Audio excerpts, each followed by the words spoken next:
স্বপ্ন ছিল পড়াশোনা শেষে প্রতিষ্ঠিত হবেন, প্রবাসে থাকা বাবাকে ফিরিয়ে আনবেন বাড়িতে, হাল ধরবেন পরিবারের। কিন্তু সেই স্বপ্ন অধরাই থেকে গেল সিরাজগঞ্জের এনায়েতপুরে বৈষম্য বিরোধী ছাত্র আন্দোলনে নিহত কলেজ ছাত্র শিহাবের। সন্তানকে হারিয়ে দিশেহারা পরিবার। এদিকে নিহত এবং আহতদের তালিকা চূড়ান্ত করে সরকারের নির্দেশনা মোতাবেক সহায়তার আশ্বাস দিয়েছে প্রশাসন। সিরাজগঞ্জের বেলকুচি উপজেলার মাধবপুর গ্রামের শফিউদ্দিন শাহানা দম্পতির বড় সন্তান শিহাব আহমেদ গত ৪ আগস্ট এনায়েতপুরে বৈষম্য বিরোধী ছাত্র আন্দোলনে নিহত হন তিনি।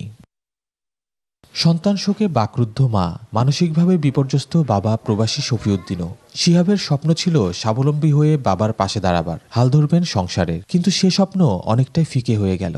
বেটারও কষ্ট করে লেখাপড়া করে, বেটার যে বড় স্বপ্ন ছিল, বড় সম্পদ, বড় ছেলে সন্তানই অনেক বড় সম্পদ, সেই সম্পদই আমরা ছাড়িয়ে গেছি। শিহাবের যমজ 2 সহোদর বড় হয়ে গড়তে চান ভাইয়ের স্বপ্নে দেখা নতুন এক বাংলাদেশের।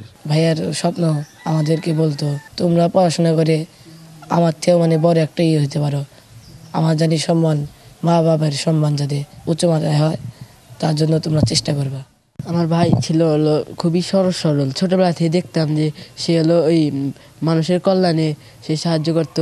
স্বজনদের দাবি শিহাবের স্বপ্ন পূরণে এগিয়ে আসুক অন্তর্বর্তী সরকার, চান হত্যাকাণ্ডের ন্যায় বিচার। সরকার যেন অতি তাড়াতাড়ি এই শিহাবের আম্মা এবং ওর 2টা ভাই আছে, এদের চলার জন্য এবং চাকরি বাকরি জানি পায়। এদিকে নিহত ও আহতদের তালিকা চূড়ান্ত করে সহায়তা প্রদানের আশ্বাস দিয়েছে প্রশাসন। জুলাই আগস্ট ছাত্র জনতার আন্দোলনের যে একটা ফাউন্ডেশন গঠন করা হয়েছে, সেখান থেকে সরকারিভাবে সকল নিহত পরিবারকে অনুদান প্রদান করা হবে সরকারিভাবে, এটা সিদ্ধান্ত গ্রহণ করেছেন সরকার।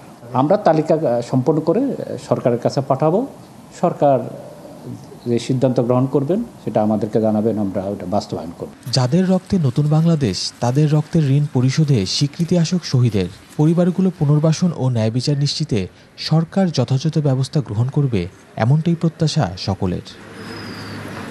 খালিদ হৃদয়, ডিবিসি নিউজ, সিরাজগঞ্জ।